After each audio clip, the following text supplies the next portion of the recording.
Assalamualaikum warahmatullahi wabarakatuh. Berjumpa kembali dengan saya tentunya di cerita horor. Bagaimana kabar kalian? Semoga baik-baik saja ya, dan dijauhkan dari berbagai mara bahaya. Amin. Nah, bagi kalian yang belum subscribe, silahkan subscribe terlebih dahulu supaya tidak ketinggalan cerita-cerita seram selanjutnya. Nah, di video kali ini saya akan membawakan cerita. Sebelum mulai ceritanya, seperti biasa, di dalam cerita ini semua nama dan tempat disamarkan demi menjaga privasi. Langsung saja, seperti apa ceritanya? Simak video ini sampai habis. Daripada penasaran, tak usah kelamaan lagi, kita masuk ke ceritanya.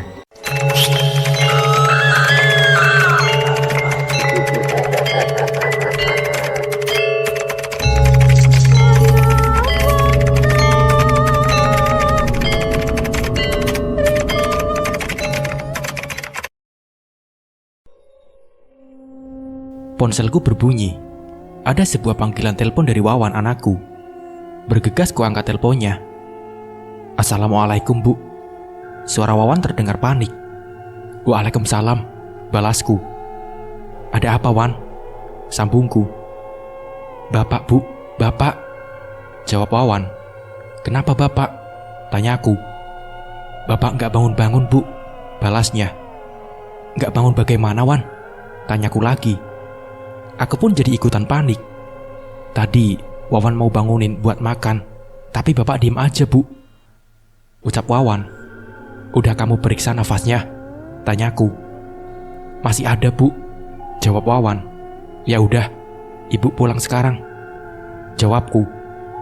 Aku mengambil tas di atas meja, bergegas untuk pulang ke rumah. Kebetulan jarak toko tidak terlalu jauh dari rumah. Esti, panggilku dengan sedikit berteriak dari depan toko. Iya, Bu, jawab Esti.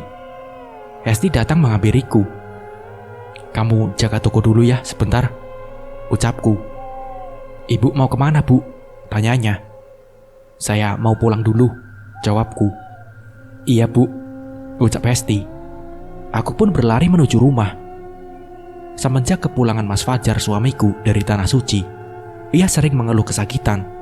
Semakin hari, kondisinya semakin memburuk. Beberapa kali kusarankan untuk pergi ke rumah sakit, tapi ia menolaknya.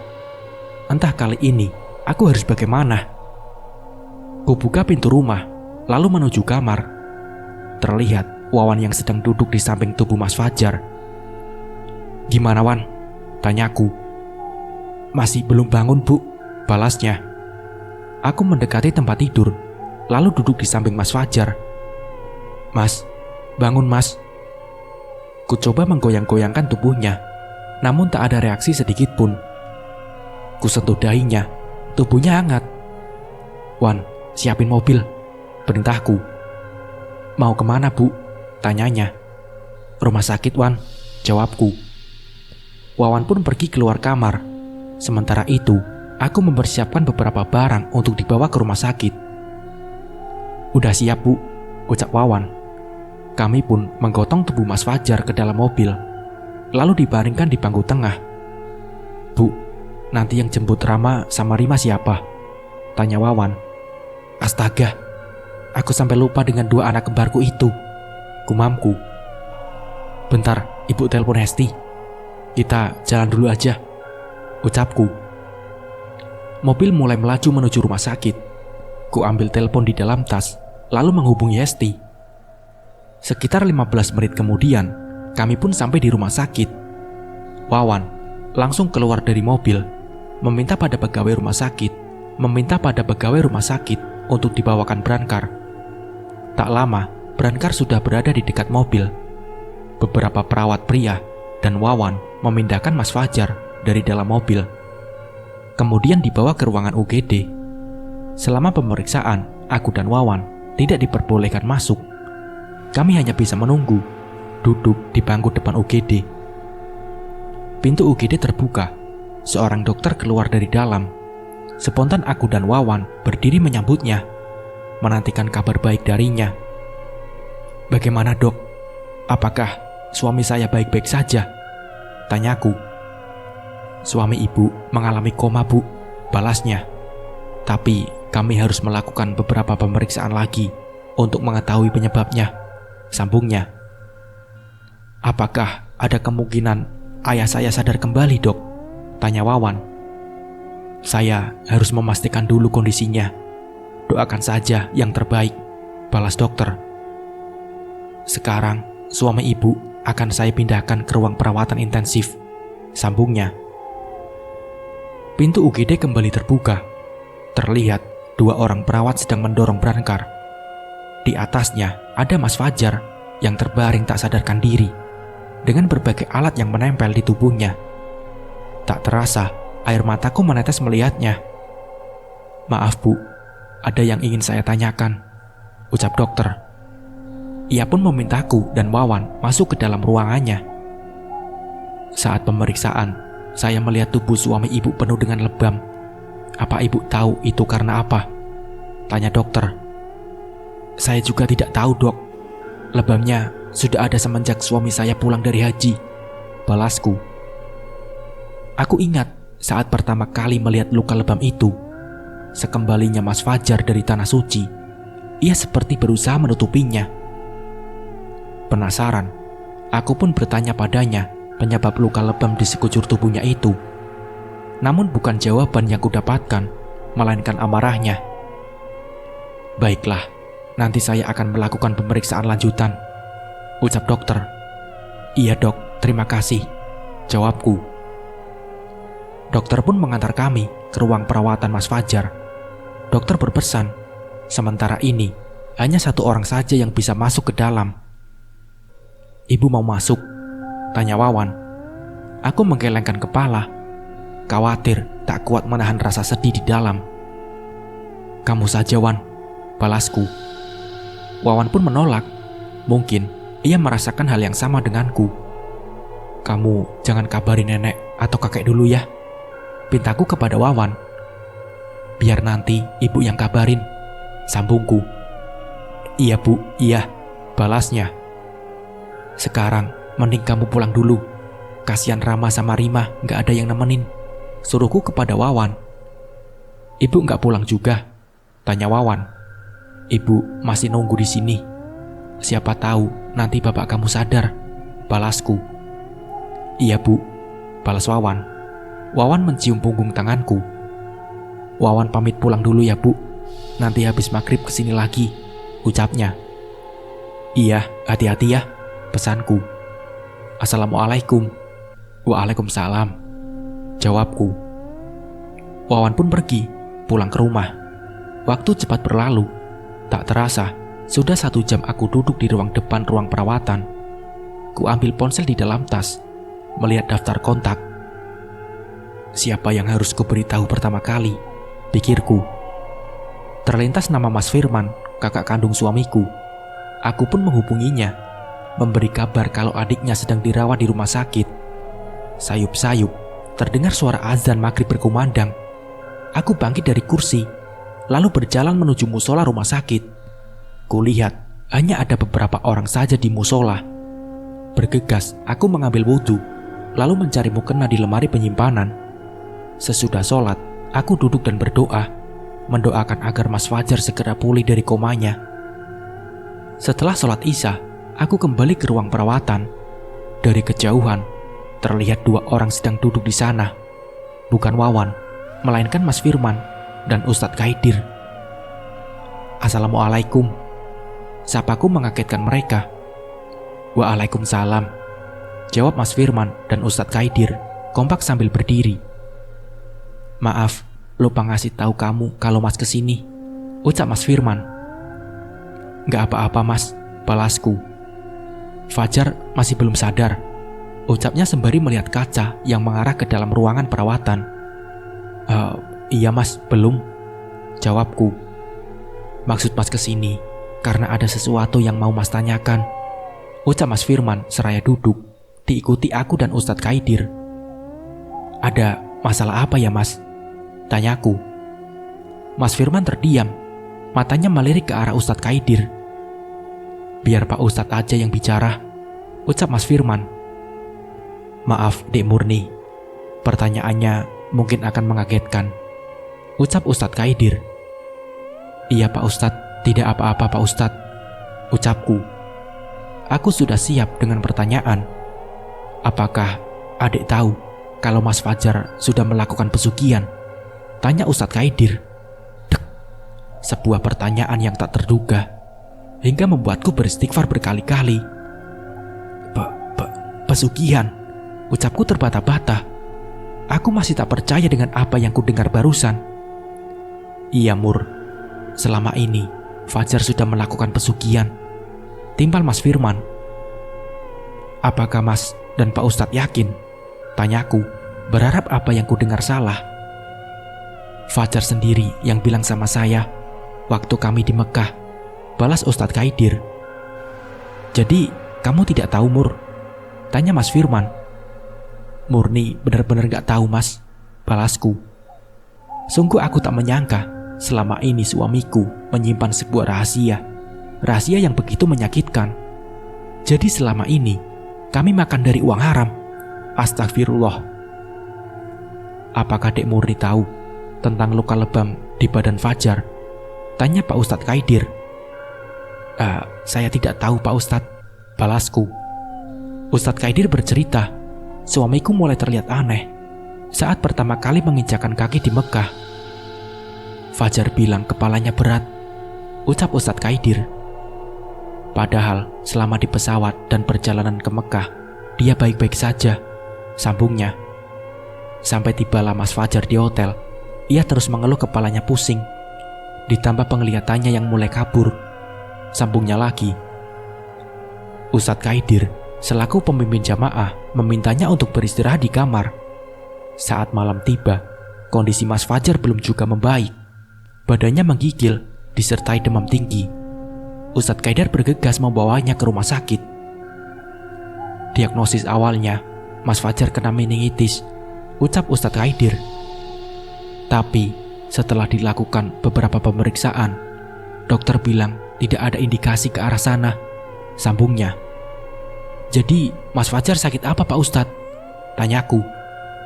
Apa Mas Fajar tidak menghubungi kamu waktu itu? Ustadz Kaidir malah balik bertanya. Mas Fajar sempat sekali menghubungi saya. Dia bilang cuma sakit biasa. Mungkin karena kelelahan atau perbedaan cuaca, jelasku. Sebenarnya saya juga tidak tahu itu penyakit apa. Bahkan sampai dia dibawa pulang pun dokter masih belum mengetahui penyakitnya dengan jelas, sambungku. Ustadz Kaidir hanya menemani Mas Fajar semalam di rumah sakit. Selebihnya, ia harus memimpin jamaah untuk persiapan prosesi haji. Sehingga, ia hanya mendapatkan kabar via telepon. Salah satu petugas asal Indonesia yang menjaga di sana bilang kalau Mas Fajar sering berteriak-teriak sendiri. Setiap malam, Mas Fajar selalu berteriak kesakitan. Ia sempat bilang tubuhnya seperti terbakar, panas sekali. Namun pihak rumah sakit tidak tahu penyebabnya. Hingga akhirnya ia harus diberi obat penenang, sambung Ustadz Kaidir. Di sela-sela kesibukan Ustadz Kaidir memimpin jamaah, ia menyempatkan diri untuk datang sebentar ke rumah sakit, melihat bagaimana kondisi Mas Fajar yang sebenarnya. Demi Allah, saya kaget waktu melihat badannya sudah banyak lebam, ucapku. Apa Mas Fajar cerita dari mana asal lebamnya Pak Ustadz? Tanyaku. Iya, dia bercerita, balas Ustadz Kaidir. Dia bilang setiap hari badannya dicambuk oleh orang berbadan tinggi besar dan berkulit hitam legam, sambungnya. Aku tak mengerti maksud ucapan Ustadz Kaidir. Orang berkulit hitam legam. Siapa orangnya? Tanyaku penasaran. Bukan orang, sepertinya lebih ke bangsa jin, jawab Ustadz Kaidir. Bangsa jin? Bagaimana bisa Pak Ustadz? Tanyaku lagi. Beberapa kali sosok tinggi besar itu datang ke mimpi Fajar sambil membawa cambuk berduri. Sosok itu sepertinya marah, terus berteriak sambil mengayunkan cambuknya ke tubuh Fajar. Setiap kali ayunan cambukannya mengenai tubuh Fajar, rasa sakitnya dirasakan sampai ke dunia nyata. Bahkan sampai menimbulkan luka lebam di sekujur tubuhnya, jelas Ustadz Kaidir. Pak Ustadz, tolong saya, sakit. Lanjutnya menirukan ucapan Mas Fajar. Itu kata-kata yang sering terlontar dari mulutnya. Lanjut Pak Ustadz Kaidir. Sampai akhirnya di satu titik, Mas Fajar sudah tidak kuat lagi menerima siksaan dari sosok itu. Kemudian mengaku kalau uang yang digunakan untuk berhaji adalah uang haram, hasil pesugihan. Ustadz Kaidir memberi saran kepada Mas Fajar untuk melakukan taubatan nasuha agar Allah mengampuni dosanya dan siksaan itu segera berakhir. Alhamdulillah, setelah melakukan taubatan nasuha, tak lama kemudian kondisinya membaik. Fajar pun diperbolehkan pulang ke hotel.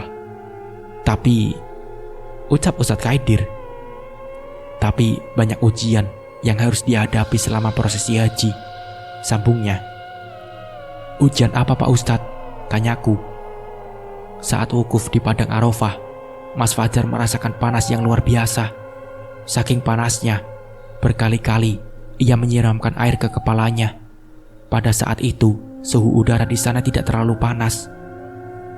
Saya meminta dia untuk terus berzikir dan memohon ampunan kepada Allah agar rasa panasnya itu hilang, ucap Pak Ustadz Kaidir. Aneh, setiap kali Mas Fajar menghentikan zikirnya, rasa panas itu kembali muncul, sehingga ia harus terus berzikir sampai meninggalkan Arafah. Selanjutnya, rombongan bergerak ke arah Muzdalifah untuk bermalam di sana. Malam itu di Muzdalifah dingin sekali, tapi hanya Fajar saja yang mengeluh kegerahan. Itu membuat beberapa jamaah lain heran, ucap Ustadz Kaidir. Entah jam berapa, Fajar datang menghampiri saya. Dia bilang melihat wanita diseret. Jujur, saya kaget mendengarnya. Lalu memintanya untuk menunjukkan di mana dia melihat kejadian itu, sambung Ustadz Kaidir. Jawabannya waktu itu, dia bilang melihat di dalam mimpi, sambungnya lagi. Mas Fajar sempat tidur, lalu bermimpi melihat wanita tanpa busana diseret oleh 2 orang berpawakan besar. Rambutnya ditarik saking kencangnya. Beberapa kali tarikannya terlepas, diikuti kulit kepala yang terkelupas. Darahnya berceceran, membasahi pasir yang berwarna coklat. Wanita itu meronta-ronta dan terus menjerit kesakitan. Ia juga meminta ampun. Namun, 2 orang berpawakan besar itu tak mengindahkannya. Apa Mas Fajar mengenal wanita itu? Tanyaku. Berharap itu bukan aku. Dia tidak mengenal wanita itu, jawabnya. Setelah mendapatkan mimpi menyeramkan itu, Mas Fajar tidak berani tidur. Ia memilih berzikir di samping Ustadz Kaidir sampai waktu subuh. Setelah sholat subuh dan mengumpulkan kerikil untuk lempar jumroh, rombongan jamaah pun meninggalkan Muzdalifah menuju Mina. Ujian yang dihadapi Fajar tidak sampai di sana saja, Dik Murni, ucap Ustadz Kaidir. Saat melempar jumroh akobah, dia nyaris kehilangan nyawanya, sambungnya. Apa Pak Ustadz? Kehilangan nyawa? Tanyaku. Lagi-lagi aku dibuat terkejut dengan ucapan Pak Ustadz Kaidir. Iya, jika telat beberapa menit, mungkin dia tidak akan kembali lagi ke Indonesia, jawabnya. Hatiku terasa sakit. Bagaimana mungkin Mas Fajar tidak menceritakan kejadian itu padaku? Apalagi itu menyangkut nyawanya. Tiba di Mina, rombongan langsung melaksanakan lempar jumroh akobah. Di saat itulah Mas Fajar hampir meninggal dunia. Tadinya saya pikir dia ada di samping saya. Ternyata tidak ada, ucap Ustadz Kaidir. Ia sebelumnya berpesan agar Mas Fajar tidak berjalan jauh darinya, khawatir terjadi sesuatu. Benar saja, baru beberapa menit fokus melihat ke depan, Mas Fajar sudah tidak ada di samping Ustadz Kaidir. Ia menghilang di antara lautan manusia yang saling berdesakan. Setelah selesai melempar jumroh, saya mencari keberadaan Fajar, tapi tidak ditemukan juga. Sampai sayup-sayup terdengar teriakan minta tolong. Bergegas, Ustadz Kaidir mendekati sumber suara itu. Ia harus melawan arus jamaah yang ingin melempar jumroh. Dengan susah payah, akhirnya ia sudah dekat dengan sumber suara itu. Berharap bukan salah satu jamaah dari rombongannya. Semakin dekat, suaranya semakin jelas. Setelah dilihat, ternyata itu Mas Fajar yang sedang terbaring di tanah. tubuhnya diinjak-injak oleh jamaah lain. Bergegas, Ustadz Kaidir menolongnya. Menolong orang terjatuh di tengah kerumunan orang, resikonya kita ikut terjatuh dan terinjak juga. Berkali-kali, Ustadz Kaidir gagal menarik tubuh Mas Fajar. Sampai akhirnya, ada jamaah lain yang membantunya. Wajahnya sudah pucat, kepala, kaki dan tangannya juga berdarah. Kalau kami telat menolong, mungkin dia tidak selamat, ucap Ustadz Kaidir. Ustadz Kaidir beserta jamaah lainnya menggotong tubuh Mas Fajar ke tenda medis supaya segera diberi perawatan. Syukurlah luka yang dideritanya tidak terlalu parah. Seharusnya dengan luka seperti itu, dia tidak diperbolehkan pergi kemana-mana. Tapi dia memaksa ikut bersama rombongan pergi ke Mekah untuk melakukan tawaf ifadah, imbuhnya. Awalnya, tenaga medis di sana tidak mengizinkan Mas Fajar pergi karena kondisinya masih kurang stabil. Namun, ia terus memaksa untuk pergi bersama rombongannya. Iya, aku sudah paham betul dengan sifat keras kepalanya itu. Akhirnya, Ustadz Kaidir pun setuju. Namun dengan satu syarat, Mas Fajar harus mengenakan kursi roda. Apa Mas Fajar mau, Pak Ustadz? Tanyaku. Harus mau, soalnya untuk jalan saja dia kesulitan, balas Ustadz Kaidir. Singkat cerita, rombongan pun berangkat menuju ke Mekah dengan berjalan kaki, melintasi beberapa terowongan yang menembus bukit. Kami pun melewati jalan pintas khusus pejalan kaki, ucap Ustadz Kaidir. Sekitar kurang lebih 1,5 jam, rombongan tiba di ujung terowongan terakhir. Dari sana, kita langsung berhadapan dengan pintu Babu Salam di Masjidil Haram, sambung Ustadz Kaidir. Tak terasa, air mataku menetes. Larut dalam cerita Ustadz Kaidir, aku membayangkan berdiri di sana dan melihat Masjidil Haram secara langsung. Seandainya waktu itu Mas Fajar mengizinkanku pergi bersamanya, mungkin aku akan berdiri di dekatnya sambil menatap pintu masuk Masjidil Haram. Namun, seketika lamunanku buyar karena membayangkan azab apa yang akan Allah berikan padaku jika pergi ke sana dengan uang hasil pesugihan. Di saat jamaah lain terlihat takjub dengan kemegahan Masjidil Haram dan mulai membaca talbiyah, Fajar hanya diam saja, ucap Ustadz Kaidir. Karena bingung, saya pun bertanya padanya.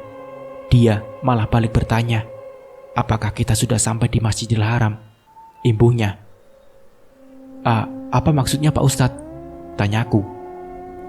Dia tidak bisa melihat Masjidil Haram yang berada di hadapannya, jelas Ustadz Kaidir. Astagfirullah. Spontan, aku pun beristighfar. Bahkan, bukan cuma Masjidil Haram saja. Fajar benar-benar tidak bisa melihat apapun. Dia bilang pandangannya gelap, sambung Ustadz Kaidir. Ustadz Kaidir sempat khawatir kalau kebutaan Mas Fajar akibat benturan di kepala saat terjatuh di Mina, untuk membawa Mas Fajar ke ambulan terdekat. Namun, Mas Fajar menolak untuk ditinggalkan di sana. Ia bersikukuh untuk melanjutkan prosesi ibadah haji, walaupun tidak bisa melihat apapun. Dulu, saya sering mendengar cerita-cerita seperti ini dari pemimpin jamaah kloter lain. Tapi baru kali ini, saya benar-benar mengalami sendiri. Apalagi yang mengalami cobaan itu orang yang sudah dekat dengan saya. Rasanya sedih sekali melihat kondisi Mas Fajar seperti itu. Aku juga tidak bisa membayangkan jika berada di posisi Mas Fajar, sambung Ustadz Kaidir. Ustadz Kaidir kembali membawa Mas Fajar ke rombongan. Namun tiba-tiba, ia kembali mengeluhkan sesuatu. Dia bilang, kenapa berisik sekali? Banyak orang berteriak-teriak, ucap Ustadz Kaidir. Berteriak-teriak bagaimana Pak Ustadz? Tanyaku kepada Ustadz Kaidir. Berteriak-teriak seperti membentak Fajar, tapi dengan menggunakan bahasa Arab. Ustadz Kaidir kembali dibuat kebingungan. Tidak ada siapapun yang berteriak-teriak di dekat Mas Fajar. Apalagi sejak tadi Ustadz Kaidir berada di dekatnya. Sementara itu, jamaah lain dari tadi hanya berdiri sambil membaca talbiyah. Tepat di depan pintu Babu Salam, Fajar menangis. Dia bilang menyesal atas perbuatannya selama ini. ucap Ustadz Kaidir. Saya pun memintanya untuk memohon maaf dengan sungguh-sungguh kepada Allah. Semoga saja semua dosanya bisa diampuni. Lanjutnya. Namun, semua penyesalan Mas Fajar itu tidak membuat penglihatannya kembali. Sepertinya Allah tidak mengizinkannya untuk melihat Ka'bah secara langsung. Setelah tawaf, kami langsung melakukan sa'i. Awalnya tidak ada keanehan dengan Fajar. Sampai tibalah kami di Bukit Marwah. Dia seperti merasa kelelahan. Keringat terus mengucur di keningnya, ucap Ustadz Kaidir. Saat saya tanya kenapa, dia menjawab habis berlari jauh sekali. Padahal dari tadi dia duduk di kursi roda. Lanjutnya, di Bukit Marwah, kami kembali ke Bukit Sofa. Di tengah perjalanan, Fajar meminta minum. Dia bilang tenggorokannya kering, haus. Lanjutnya lagi. Baru 3 putaran, Mas Fajar sudah menghabiskan 2 botol air mineral. Namun rasa hausnya belum juga hilang. Ia terus meminta minum. Di perut, lembah antara Sofa dan Marwah, terdapat keran berisi air zam-zam. Ustadz Kaidir berinisiatif untuk mengisi ulang botol air mineral Mas Fajar dengan air zam-zam, lalu memintanya untuk segera diminum. Alhamdulillah, setelah minum air zam-zam, Fajar sudah tidak merasa kehausan lagi, ucap Ustadz Kaidir. Mas Fajar pun bisa melanjutkan sa'i sampai selesai. Setelah itu, rombongan kembali ke Mina untuk bermalam. Tiba di Mina, penglihatan Fajar akhirnya kembali. Tapi ada satu kejadian yang cukup menghebohkan pada saat itu, ucap Ustadz Kaidir. Ada apa Pak Ustadz? Tanyaku. Fajar kesurupan, jawabnya. Astagfirullah, aku kaget. Ada jin wanita yang merasuki tubuhnya, ucap Ustadz Kaidir. Jin wanita? Iya. Anehnya, jin itu bukan berasal dari tanah Arab, melainkan dari Indonesia, jawab Ustadz Kaidir. Malam itu, udara di Mina tidak terlalu dingin. Setelah sholat Isya, kami sudah kembali ke tenda untuk makan malam, ucap Ustadz Kaidir. Setelah makan malam, Ustadz Kaidir menyuruh Mas Fajar untuk beristirahat di tendanya. Saya ingat betul, waktu itu sedang duduk di luar tenda, sambil mengobrol bersama jamaah lain. Beberapa jamaah mulai mengeluhkan keanehan yang terjadi dengan Fajar. Tapi saya meminta mereka untuk tidak bertanya langsung pada Fajar. Lebih baik fokus dengan ibadah haji saja, ucap Ustadz Kaidir. Ketika sedang mengobrol, tiba-tiba saja salah satu jamaah berlari menghampiri Ustadz Kaidir. Dia bilang kalau Fajar dari tadi tidur sambil menangis, ucap Ustadz Kaidir. Bergegas Ustadz Kaidir berlari ke tenda tempat Mas Fajar. Suara tangis yang menyayat hati mulai terdengar saat ia memasuki tenda. Saya coba membangunkannya, tapi tidak bisa. Dia terus menangis, malah tangisannya semakin kencang, ucap Ustadz Kaidir. Ustadz Kaidir mulai merapal doa, berharap Mas Fajar segera sadar. Namun bukannya tersadar, Mas Fajar malah mengerang kesakitan. Saya terus membacakan ayat-ayat ruqyah. Beberapa saat kemudian, Fajar akhirnya berbicara. Dia meminta tolong, ucap Ustadz Kaidir. Saya merasa curiga kalau yang berbicara itu bukan Fajar, tapi cara berbicaranya sangat berbeda, seperti wanita. Lanjutnya, Ustadz Kaidir terus merapal doa, hingga akhirnya Mas Fajar membuka mata lebar-lebar. Dengusan nafasnya terdengar kencang sekali. Dia terus melotot ke arah saya. Raut wajahnya tampak marah sekali. Sambungnya, di saat itulah Ustadz Kaidir sangat yakin kalau Mas Fajar sedang kesurupan. Ia meminta jamaah pria untuk memegangi tubuh Mas Fajar, lalu kembali merapal doa. Fajar mengamuk, tenaganya kuat sekali, sampai-sampai beberapa jamaah pria tidak kuat memeganginya, ucap Ustadz Kaidir. Ustadz Kaidir berusaha menenangkannya. Tak berselang lama, sosok yang berada di tubuh Mas Fajar mulai berbicara. Dia meminta untuk dipulangkan ke tempat tinggalnya, ucap Ustadz Kaidir. Emangnya di mana tempat tinggalnya, Pak? Tanyaku kepada Ustadz Kaidir.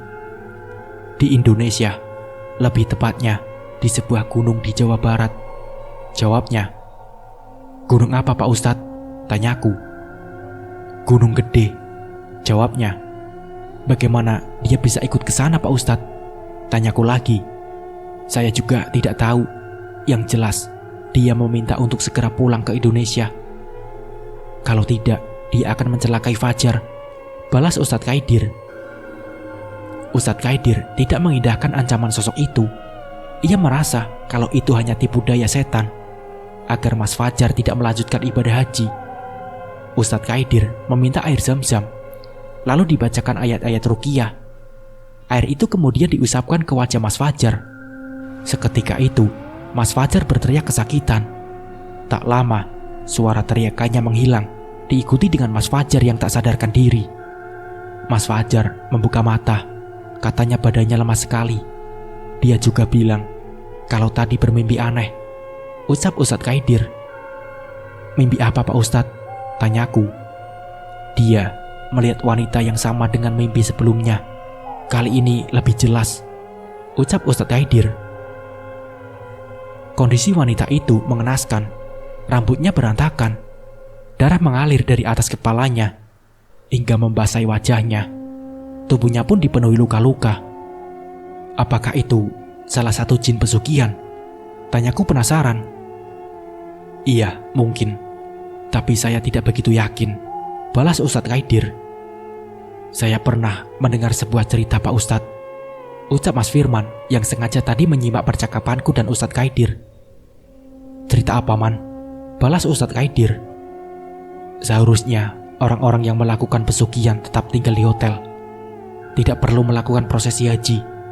Takutnya jin pesugihan yang ada di tubuhnya bentrok dengan jin muslim yang menjaga tempat-tempat suci, ucap Mas Firman. Dan sepertinya itu yang dialami Fajar sekarang, lanjutnya. Mas Firman juga lanjut bercerita. Tidak hanya uang hasil pesugihan, ia juga pernah mendengar kalau uang hasil korupsi pun bisa mendapatkan azab yang sama. Ceritanya ada pejabat wanita yang berhaji dengan uang hasil korupsi. Selama di Mekah, kain ikromnya terus tersingkap ditiup angin hingga membuat auratnya terlihat, ucap Mas Firman. Anehnya, cuma dia saja yang mengalami. Belum lama pulang ke Indonesia, dia ditangkap polisi karena kasus korupsi. Lanjutnya, memang berhaji itu bisa menjadi cerminan diri kita. Banyak orang yang mengalami kesulitan ketika tiba di tanah suci. Itu akibat perbuatan buruknya selama ini, ucap Ustadz Kaidir. Perbuatan yang salah akan dibalas tanpa ampun. Akibatnya, sering saya lihat orang yang stres ketika berangkat atau tiba di tanah suci. Sambungnya lagi. Seandainya saya waktu itu pergi bersama Mas Fajar, apakah bisa mendapatkan teguran yang sama, Pak Ustadz? Tanyaku. Wallahu alam bisawab, balas Ustadz Kaidir. Setelah kejadian menghebohkan itu, Mas Fajar menjadi bahan perbincangan jamaah lainnya. Beritanya cepat sekali menyebar. Tidak ada hanya jamaah yang bertanya kepada saya. Bahkan pimpinan kloter lain pun ikut menanyakan tentang kejadian itu, ucap Ustadz Kaidir. Pada hari tasyrik, tanggal 11, 12, dan 13 Zulhijjah, seharusnya jamaah haji melakukan lempar jumroh, wusto, dan akobah setiap siang hari. Namun tidak dengan Mas Fajar, karena kondisinya tidak memungkinkan dan saya khawatir terjadi sesuatu yang membahayakan nyawanya. Jadi untuk melontar jumroh, saya wakilkan, ucap Ustadz Kaidir. Selama 3 hari bermalam di Mina, Mas Fajar selalu mengalami mimpi buruk. Ia melihat wanita itu disiksa. Fajar bilang wanita itu terus mengancamnya. Tapi saya memintanya jangan takut. Saya juga menyarankan agar dia terus berzikir, ucap Ustadz Kaidir. Bermalam di Mina berhasil Mas Fajar lalui.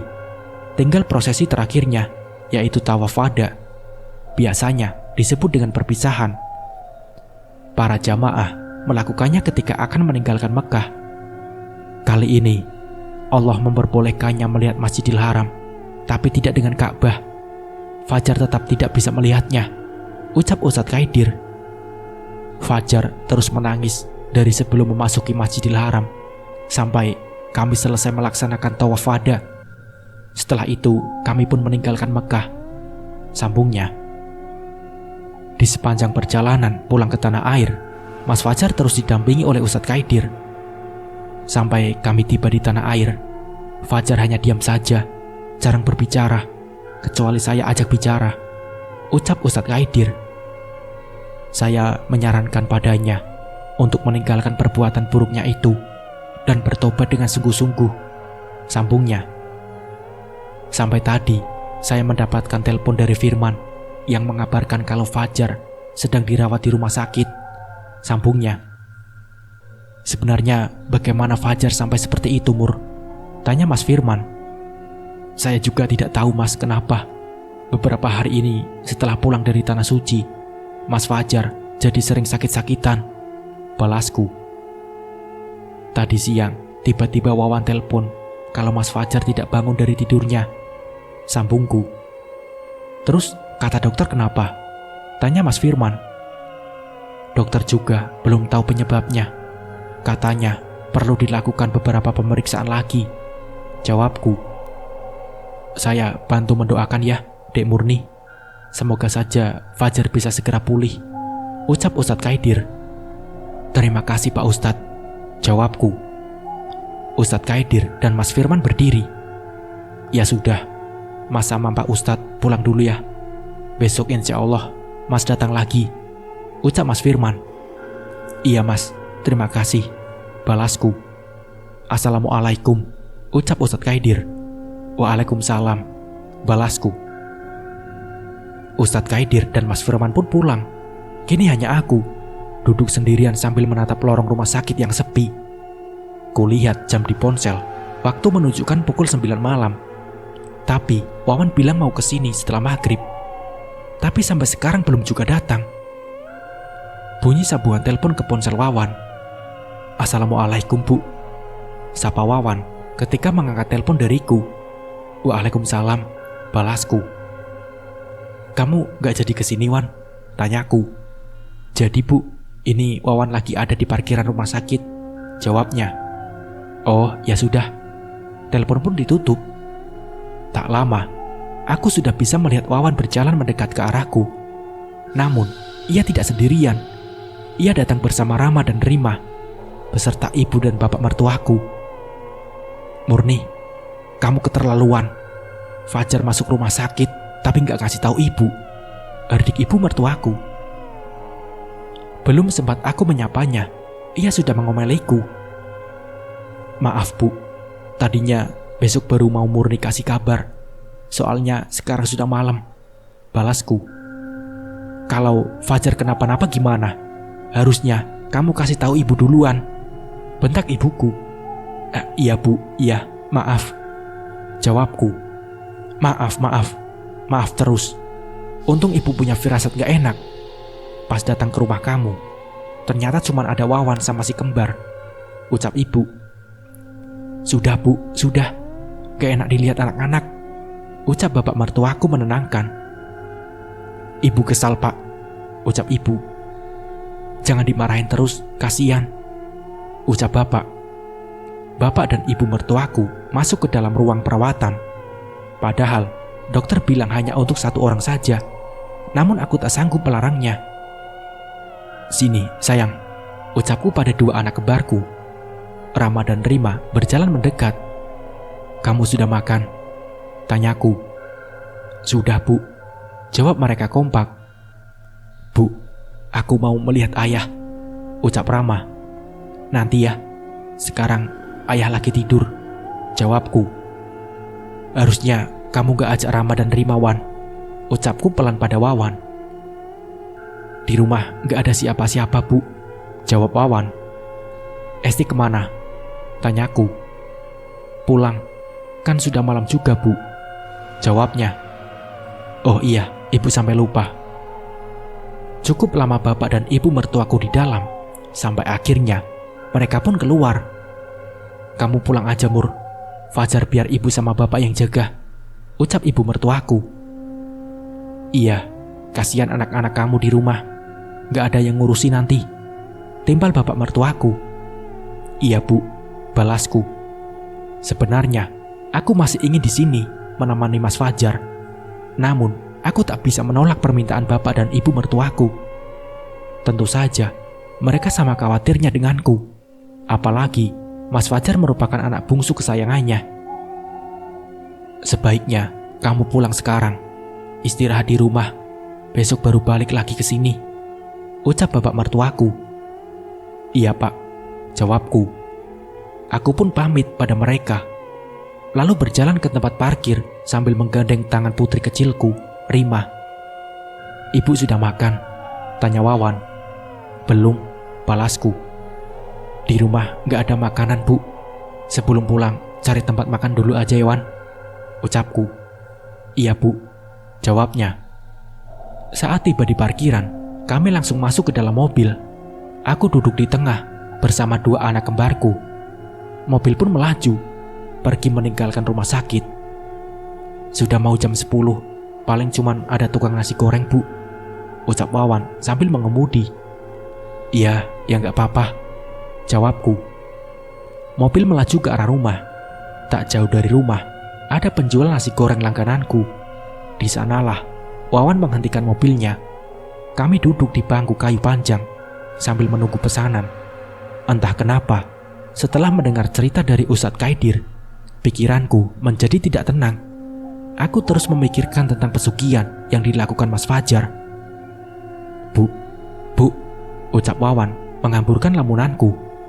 Iya Wan, balasku. Dari tadi bengong aja, ada apa sih bu? Tanyanya. Gak apa-apa Wan, elaku. Pasti lagi mikirin bapak ya, tebaknya. Iya Wan, terpaksa aku mengaku. Udah, jangan dipikirin terus bu, kan udah ada kakek sama nenek yang jaga. Wawan berusaha membesarkan hatiku. Nanti ibu malah ikutan sakit, sambungnya. Iya Wan, jawabku. Ku tatap wajah anak sulungku itu. Apa harus kuceritakan semuanya pada Wawan? Tidak. Aku takut nanti malah menjadi beban pikirannya. Apalagi sekarang tahun pertamanya kuliah. Pesanan pun datang. Segera ku santap satu piring nasi goreng itu, sesekali menyuapi Rama dan Rima. Selesai makan, kami pun pulang ke rumah. Sesampainya di rumah,